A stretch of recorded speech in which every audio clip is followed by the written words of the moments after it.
Oh, just one in a lifetime, you know?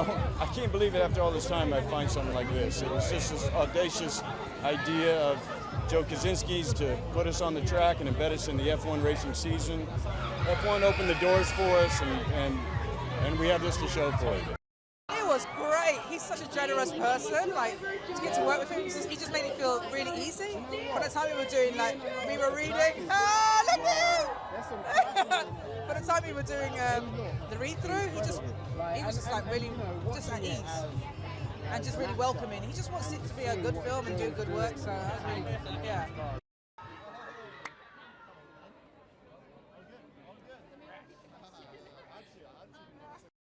No, no, it really hasn't. I can't believe what's going on right now. I mean, just seeing the crowd and the love that we're receiving, and the movie isn't even out yet. You know, it truly is a blessing. You know, I drove here with Jerry Bruckheimer. I mean, what? You know, and I'm driving the car and I'm looking to my right. And I'm like, man, Jerry Bruckheimer. You know, it's just everything that's happening is so surreal. I feel so blessed and so happy to be here.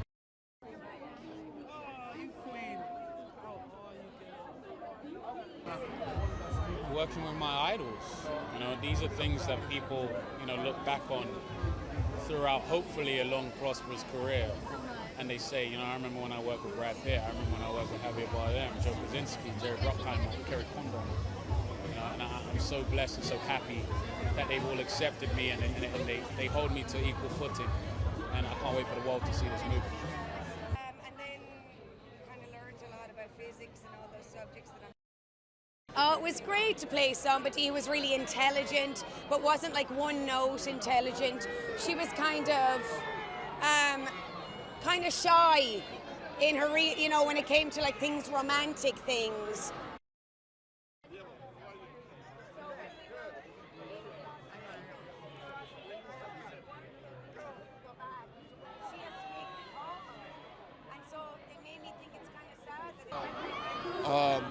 Well, we are celebrating art that we have to.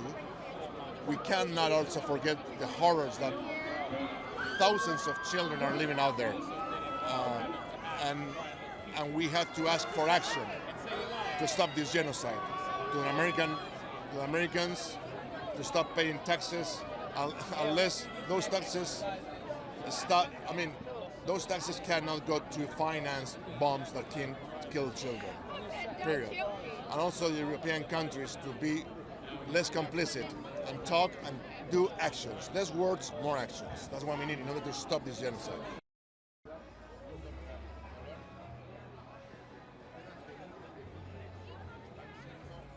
You never know what's going to happen. We're supposed to play these good friends, and I didn't know him, he didn't know me. But then you know this person, he happens to be nice, generous, easy, fun, creative, loving, caring, and he's like, okay, everything is fine, everything is easy. And the relation starts to build up by itself. And then all of a sudden we are friends. And I'm not happening in front of the camera, which is a good thing.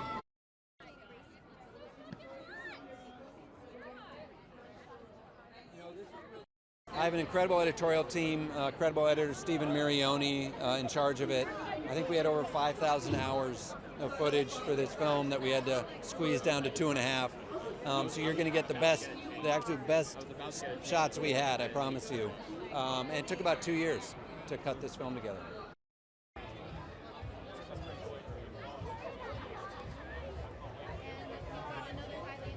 It's always about the story. It's not about the action. The action is the sauce you put on top.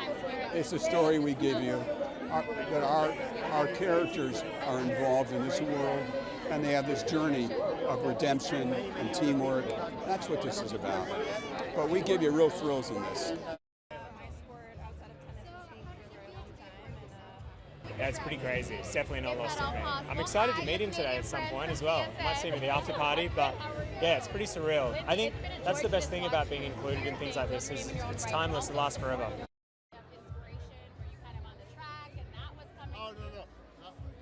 It was totally inspiring. You know, it really was. You know, and just, you know, and by the end of it, you just want to go and honor these guys who do this crazy stuff. And I'll tell you one thing. I'd rather sit in my chair writing music than sit in a race car.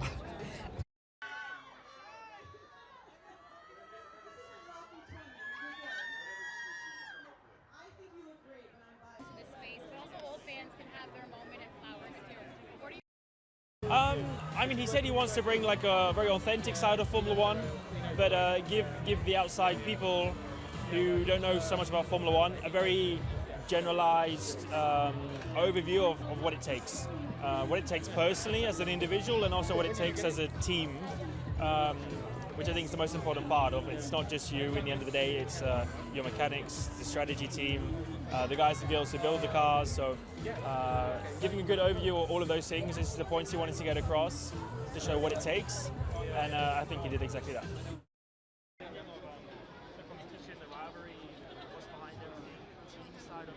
I find again odd seeing myself like in a movie, knowing it's such an incredible big movie with Brad and stuff like that.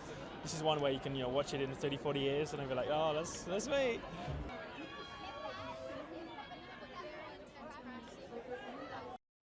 It's incredible. I mean, already the welcome that we've had in New York, it's incredible, and seeing such a big crowd in Times Square and being part of all of this is great.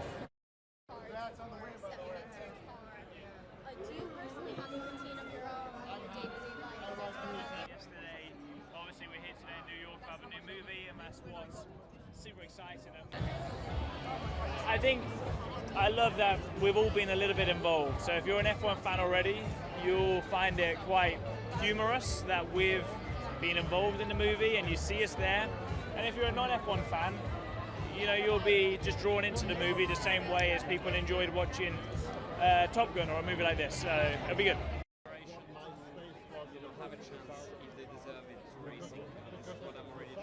It's something I will never forget. I grew up watching Spider-Man and the Green Goblet swinging in these streets, in Times Square, and this is something that I never thought I would live as a Formula One driver. So yeah, it's beautiful to be here. Great that we are showcasing, what we live for, my passion, Formula One. I hope everyone will have a great time watching it.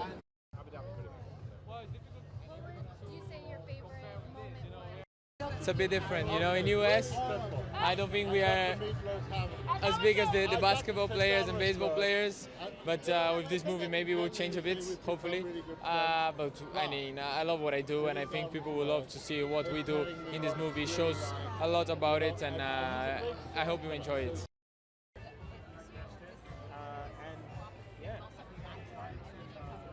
I mean, it's not so dissimilar from Formula One.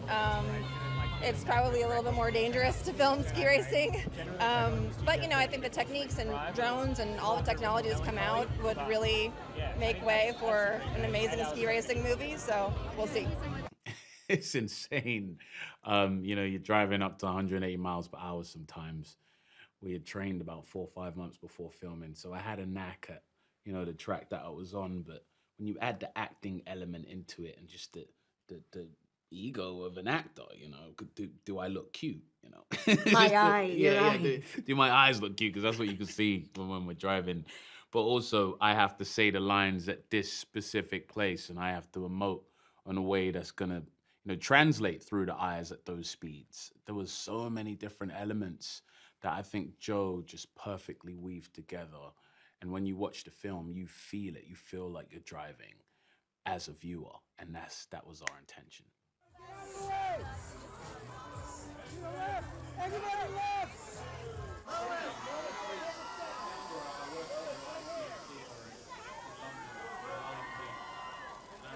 Lewis had reached out to me while I was making Top Gun Maverick because he was interested in playing one of the pilots in the film, believe it or not.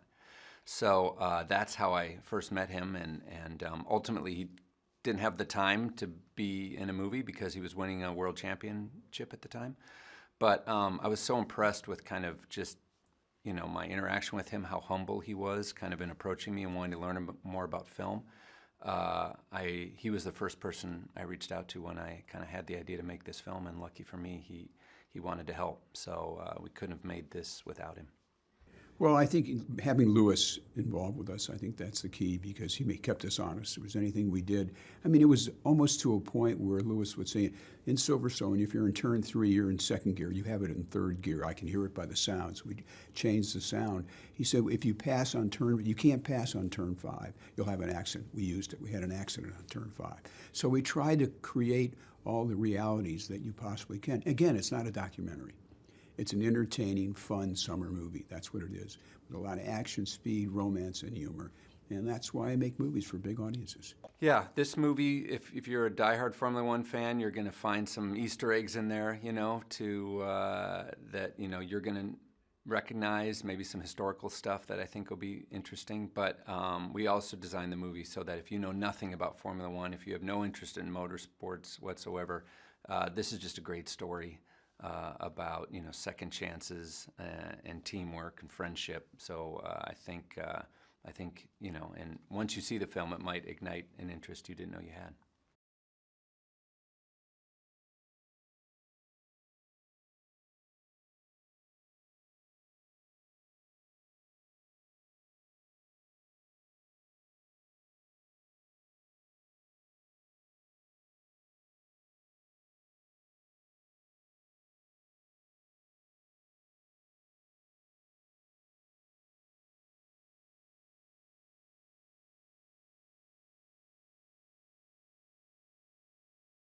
Yeah, we were pushing sometimes 5Gs, which is insane on the neck. Brad actually, he lost his neck at one point. Yeah, it's like it's almost like when you like pull a muscle and like when it clicks. So and then you got to get back to the box and you're driving back like this because you can't move it. There's so many different things. You lose a bunch of weight, so we do these neck exercises. Obviously, we worked on our diet and we just worked out again and again. Sometimes we did like kind of speed tests as well and reaction tests, just to try and get into the mindset of a driver so that we could be as confident as possible in the cars. Yeah, it was a lot of fun to play that part. It was like she was one of the team. I didn't see her kind of like standing out alone. They were such a team, and playing the fun aspect of it. And obviously it was great to play a really smart, intelligent woman who wasn't one note. It wasn't just like the nerdy character. And that if any young girl is interested in maths or physics, that they could think about a career in Formula One. That would be such an exciting job to do. Well, it's emotional. It's second chances. It's somebody who's had an opportunity to be a star and didn't make it. We all want second chances, and this is his second chance to go through it, and we all want that. And it's Rocky on steroids is what it is.